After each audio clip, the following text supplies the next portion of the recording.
Hello दोस्तों, आप सभी लोगों को बहुत बहुत हार्दिक अभिनंदन है। हम लोग भारतीय इतिहास बात किया जा रहा है, जिसमें आप देखेंगे कि जो जीके जीएस श्रृंखला के जितने भी विषय हैं उनके तथ्यात्मक चीज़ों पर बात किया जा रहा है और भारतीय इतिहास पर बात किया जा रहा है। आज हम लोग आज बात करेंगे थानेश्वर का वर्धन वंश। ठीक है, इसको पुष्यभूति वंश भी बोला जाता है। ठीक है, तो यहाँ पर ध्यान दीजिएगा। और यहाँ पर आप लोगों के लिए 15 सितंबर 2025 से एक विशेष क्लासेस शुरू होने वाली हैं जो यूपीएससी से संबंधित होंगी। और उसमें देखेंगे कि जितनी भी चीज़ें यहाँ पर बताई जाएंगी, जितनी भी चीज़ें वहाँ पर दी जाएंगी, और वो सारे के सारे जो है फ्री ऑफ कॉस्ट होंगी, यानी कि निःशुल्क होंगी। जो यूपीएससी की तैयारी करने वाले बच्चे हैं, जो तैयारी कर रहे हैं या जो तैयारी करने वाले हैं, वो लोग चैनल से जुड़ते रहें और उनको भी आप लोग बताते रहिए कि यहाँ पर ये सारी चीज़ें देखने को मिल रही हैं। ठीक है, तो उसको लेकर हम लोग बहुत बेहतरीन तरीके से आगे बढ़ा जाएगा और हर एक चीज़ को एकदम विधिवत तरीके से देखा जाएगा। ठीक है, तो यहाँ पर एक ध्यान दीजिएगा कि जो थानेश्वर का वर्धन वंश है, इसके पहले आप देखेंगे कि वहाँ पर इतिहास बहुत सारी चीज़ें हो चुकी हैं और ये आपका लगभग में इतिहास, प्राचीन इतिहास जो है ख़त्म होने वाला है। ठीक है, ये इसको अंतिम हिंदू सम्राट बोला जाता है, हर्षवर्धन को। और यहाँ देखेंगे कि जो अंतिम हिंदू साम्राज्य है वो थानेश्वर को माना जाता है, जो पुष्यभूति वंश है। ठीक है, तो यहाँ पर ध्यान दीजिएगा ये सारी बातें। और 1-2-3 लेक्चर में यहाँ प्राचीन इतिहास खत्म होगा और मध्यकालीन भारत में हम लोग पहुँचेंगे। ठीक है, तो यहाँ पर ये सारी बातें ध्यान दीजिएगा। चलिए बात करते हैं थानेश्वर का वर्धन वंश। इसको और क्या बोला जाता है? पुष्यभूति वंश भी बोला जाता है। ठीक है, तो यहाँ पे ध्यान दीजिएगा कि पुष्यभूति वंश इसको बोला जाता है। और इसका स्थापना जो है पुष्यभूति ने किया था। इसकी स्थापना जो है पुष्यभूति ने किया जाता था और इसीलिए इसको पुष्यभूति वंश भी बोला जाता है और इसको वर्धन वंश भी बोला जाता है। और ये कहाँ था? हरियाणा वाले क्षेत्र में था। ठीक है, हरियाणा वाले क्षेत्र में, वर्तमान के हरियाणा वाले क्षेत्र में यह राजवंश था। ठीक है, फिर इसके बाद देखिए कि प्रभाकर वर्धन महाराज और परम भट्टारा की उपाधि धारण की। ये जो प्रभाकर वर्धन है, ये किस नंबर का शासक है? 4th नंबर का, चौथे क्रम का यह शासक है। यानी कि पुष्यभूति के बाद जो 3 शासक और हुए, उसके बाद प्रभाकर वर्धन हुआ। तो इसके जो प्रमाण मिलते हैं, ठीक है, यहाँ पर ध्यान दीजिएगा कि उसके पहले जो संस्थापक बारे में प्रमाण तो मिलते हैं, लेकिन वहाँ पर अन्य शासकों के बारे में प्रमाण नहीं मिलते। प्रभाकर वर्धन से वहाँ पर देखने को चीज़ें मिलती हैं। ठीक है, फिर इसके बाद प्रभाकर वर्धन ने महाराज व परम भट्टारा की उपाधि धारण की। यहाँ पर ध्यान दीजिएगा किसने किस वंश में कौन सी उपाधि धारण की, उसके बारे में आप लोग याद रखिएगा, क्योंकि वहाँ से प्रश्न बन जाते हैं। ठीक है, तो ये बात ध्यान दीजिएगा। फिर इसका देखिए कि एक शासक और बैठता है, राज्यवर्धन। ठीक है, राज्यवर्धन जो है एक शासक और भी बैठता है और राज्यवर्धन का जो उत्तराधिकारी होता है वो हर्षवर्धन होता है। हर्षवर्धन और कब बैठता है? हर्षवर्धन जो है 606 ईस्वी में 16 वर्ष की अवस्था में बैठा था। ठीक है, 606 ईस्वी में 16 वर्ष की अवस्था में हर्ष जो है थानेश्वर का शासक बना। फिर इसके बाद देखिए हर्ष के शासन में बहुत सारी चीज़ें देखने को मिलती है। तो यहाँ पर इसके एक वहाँ पर देखेंगे कि एक इसकी बहन रहती है राजश्री करके, उसकी शादी होती है ग्रह वर्मा से। ठीक है, ग्रह वर्मा से उसकी शादी हुई होती है। तो वहाँ पर देखेंगे कि कन्नौज का एक शासक है, वहाँ पर देखें कन्नौज के शासक, वहाँ पर उसका नाम याद नहीं आ रहा है। तो उसने क्या किया कि ग्रह वर्मा की हत्या करके और राजश्री को जेल में डाल दिया था। ठीक है, तो यहाँ पर ये इससे बहुत दुखी हुआ। वहाँ पर हर्षवर्धन ने देखेंगे कि वो किस प्रकार से कार्य करता है। तो यहाँ पर इस तरह देखें कि राजश्री जब इसकी बहन जो है वहाँ पर उसको जेल में डाल दिया जाता है, तो ये कन्नौज पर आक्रमण करता है। और जब ये कन्नौज पर आक्रमण करता है तो वहाँ को जो शासक था वो कौन था? वो था शशांक। ठीक है, शशांक को इसने हराया था और फिर कन्नौज को अधिकार कर लिया और कन्नौज पर उसको राजधानी बनाया था। तो यहाँ पे ये देखिए कि हर्षवर्धन का जो शासनकाल है वो बहुत ही ज़्यादा उल्लेखनीय। और हर्षवर्धन को अंतिम हिंदू सम्राट भी बोला जाता है, अंतिम हिंदू सम्राट। ठीक है, यहाँ पर ध्यान दीजिएगा, अंतिम हिंदू सम्राट जो है वो हर्षवर्धन को बोला जाता है। ठीक है, यहाँ पे ये ध्यान दीजिएगा। और फिर इसको देखिए कि हर्षवर्धन का एक बहुत ही फेमस युद्ध हुआ था 618 ईस्वी में। ये कहाँ था? चालुक्य के शासक जो है पुलकेशिन द्वितीय से। ठीक है, चालुक्य नरेश पुलकेशिन द्वितीय से वहाँ पर हर्षवर्धन का युद्ध हुआ 618 ईस्वी में नर्मदा नदी के किनारे। ठीक है, नर्मदा नदी कहाँ बहती है? मध्य प्रदेश में।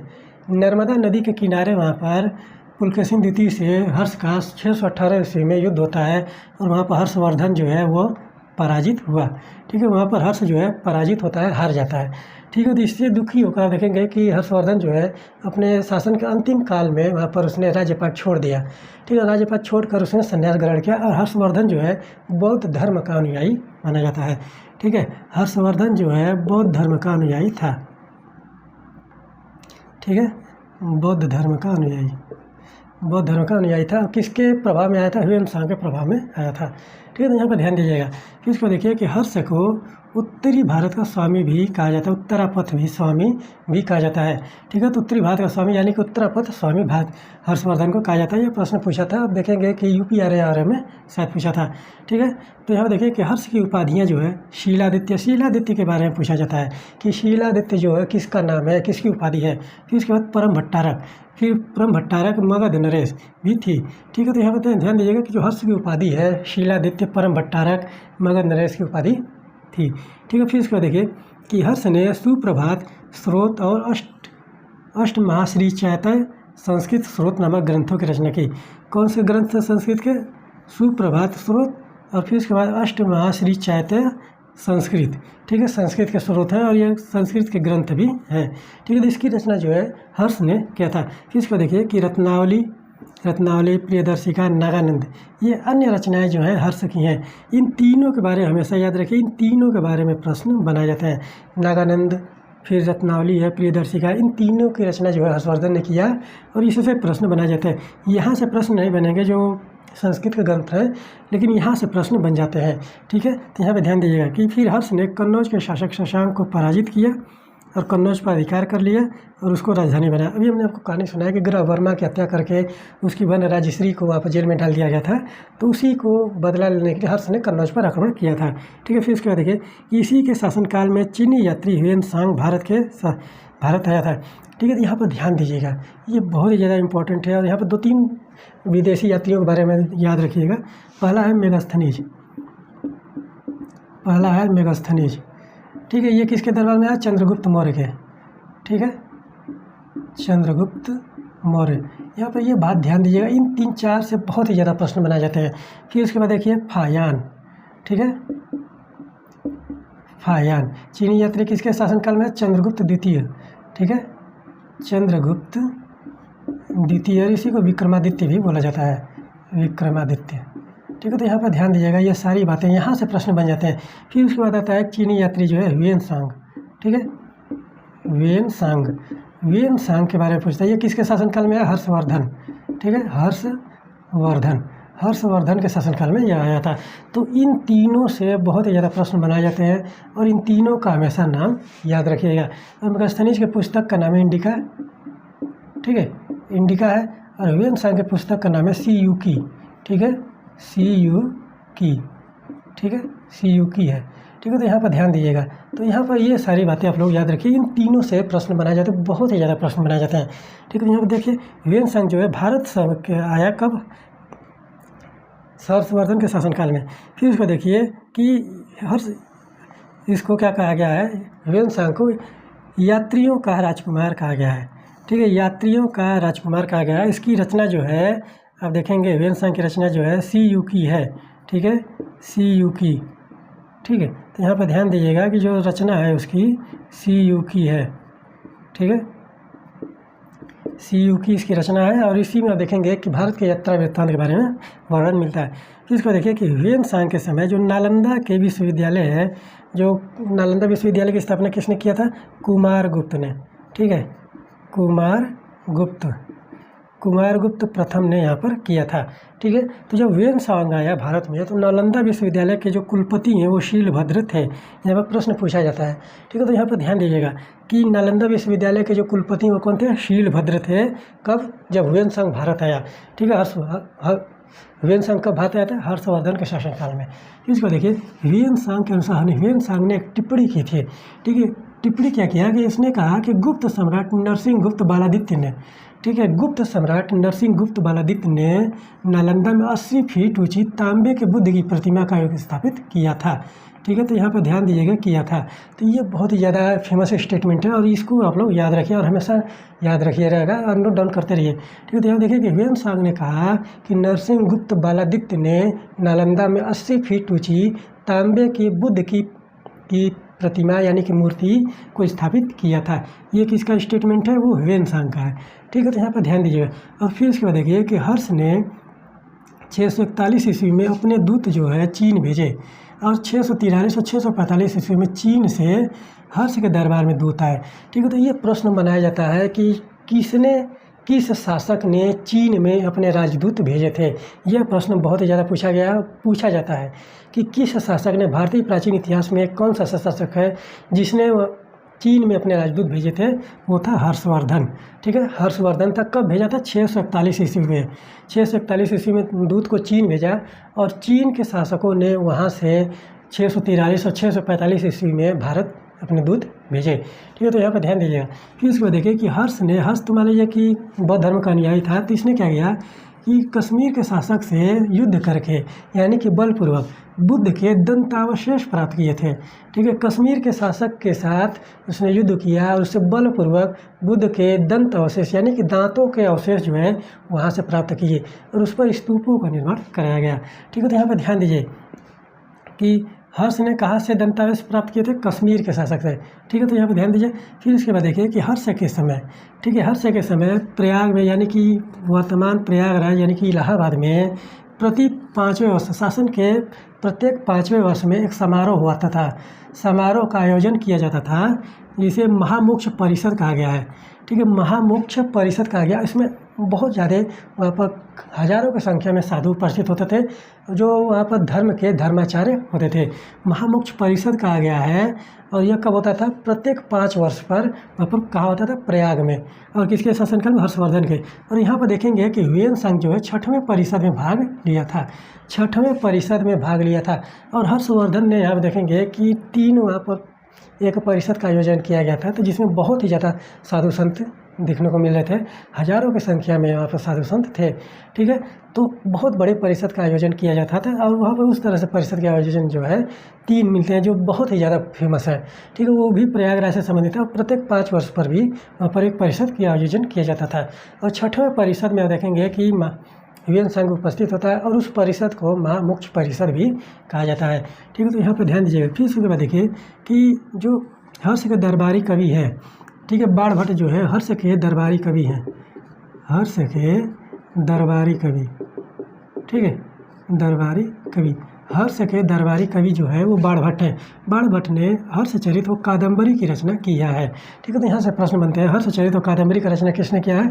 बाणभट्ट ने। और बाणभट्ट कहाँ थे? हर्षवर्धन के शासनकाल में, उसके दरबारी कवि थे। ठीक है, तो यहाँ पर देखिएगा कि हर्षचरित में प्रांतीय शासकों के लिए लोकपाल शब्द का प्रयोग किया गया है। हर्षचरित में प्रांतीय शासकों के लिए लोकपाल शब्द का प्रयोग किया गया है। ठीक है, तो यहाँ पर यह ध्यान दीजिएगा कि क्या चीज़ें थी वहाँ पर वर्धन वंश में। ठीक है, थानेश्वर के वर्धन वंश में क्या क्या चीज़ें देखने को मिली थी। और जो अंतिम हिंदू सम्राट है हर्षवर्धन, उसके शासनकाल के बारे में देखिए कितनी बड़ी बातें कही गई हैं। ठीक है, तो फिर यहाँ देखिए प्रशासन के बारे में अगर बात किया जाए कि जो हर्षवर्धन के शासनकाल प्रशासन है, तो प्रशासन की जो सबसे छोटी इकाई थी क्या थी? ग्राम थी, जिसका जो प्रधान होता था।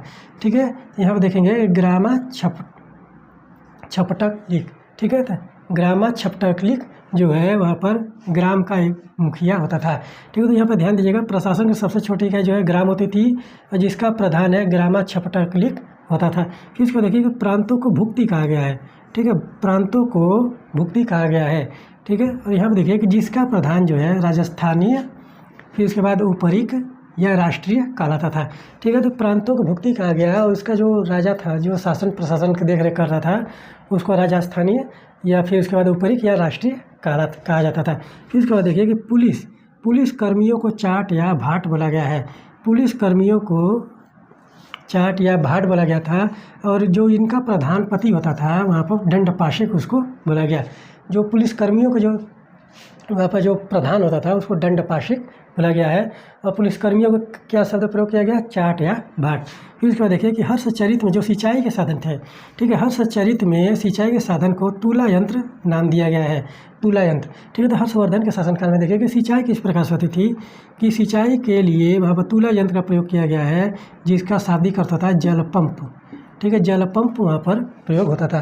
तो ये इस प्रकार से देखिए कि हर्षवर्धन के शासनकाल में जो सामाजिक इकाई है वो किस प्रकार से थी, ठीक है, और वहाँ पर कौन कौन से अधिकारी जो देखने को मिलते हैं। फिर इसको देखिए कि जो अन्य अधिकारी हैं हर्षवर्धन के शासनकाल में, अन्य अधिकारी जो है अश्वसेना के जो अधिकारी है उसको बृहदेश्वर बोला गया।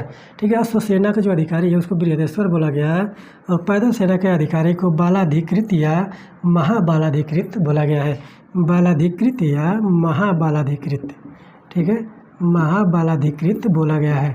ये बात ध्यान दीजिएगा, बालाधिकृत या महाबलाधिकृत बोला गया है। फिर उसके बाद देखिए कुमारामात्य।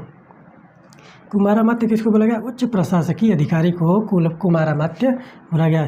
फिर उसके बाद देखिए दीर्घध्वज। दीर्घध्वज किसको बोला गया? राजकीय संदेशवाहक, जो राजकीय संदेशवाहक के रूप में कार्य करते थे उनको दीर्घध्वज बोला गया। फिर उसके बाद सर्वगत। सर्वगत क्या है? गुप्तचर विभाग। गुप्तचर विभाग को सर्वगत बोला गया। तो यहाँ पे ये देखिए कि कितनी उल्लेखनीय चीज़ें हैं कि जो भारतीय समाज में देखने को मिल रही थी कि शासक वर्ग जो है वो किस प्रकार से अपने शासन प्रशासन को लेकर चल रहा था। तो ये सारी बातें जो है थानेश्वर के वर्धन वंश से संबंधित थे। और वहाँ पर हम लोगों ने हर्ष के बारे में बात किया, हर्षवर्धन के बारे में बात किया।